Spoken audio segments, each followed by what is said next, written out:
Can you talk about the research you guys did for this movie? Like, I know you came to Animal Kingdom, you watched stuff happen.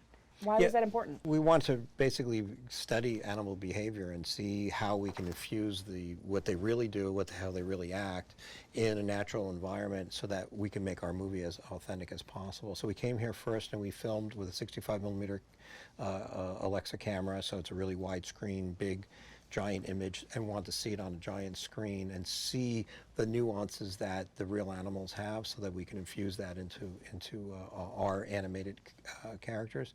And we also went to Africa in the big Serengeti and the landscape of there and observe what they really did in their own habitat. And they're remarkably similar, by the way. They wasn't dramatically different. Their behavior was fairly similar. They're a little better taken care of here than they are in the wild. But and we got sort of a part of the Africa trip too was a kind of a spiritual thing. You sense where you are and it's kind of the birthplace of life.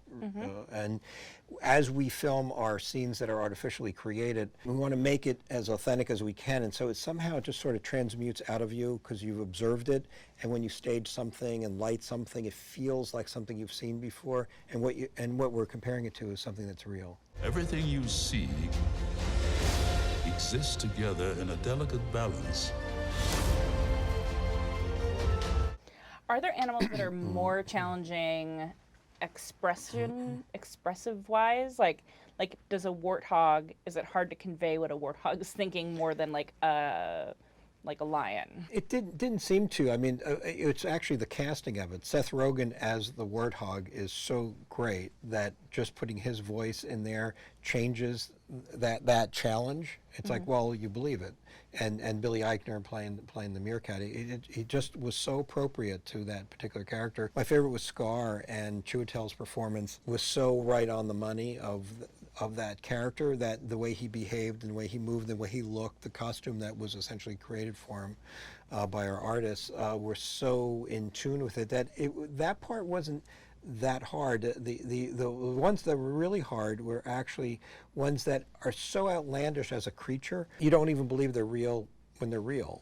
So to make you believe that it's a realistic animal talking and doing all these various things, they already look like they're kind of not necessarily a photoreal creature. And the other one, conversely, that is Rafiki, because he's a human and we so know what a human moves like. So he's a much more humanoid character than any of the other ones. So he was harder to actually, not expression-wise, but just your brain says that's a real person, they're behaving sort of like a person would, and how different you have to really make it for his character.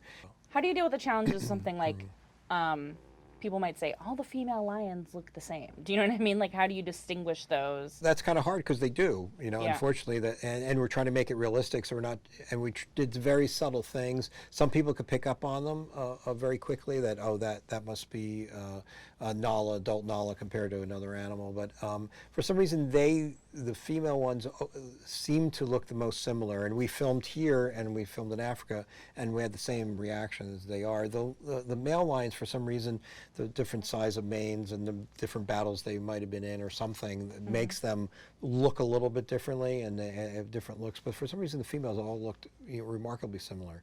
But I had a hard time. I mean, I didn't know. Unless I heard them speak, I didn't know who they were. We hope the audience didn't have that problem. You must take your place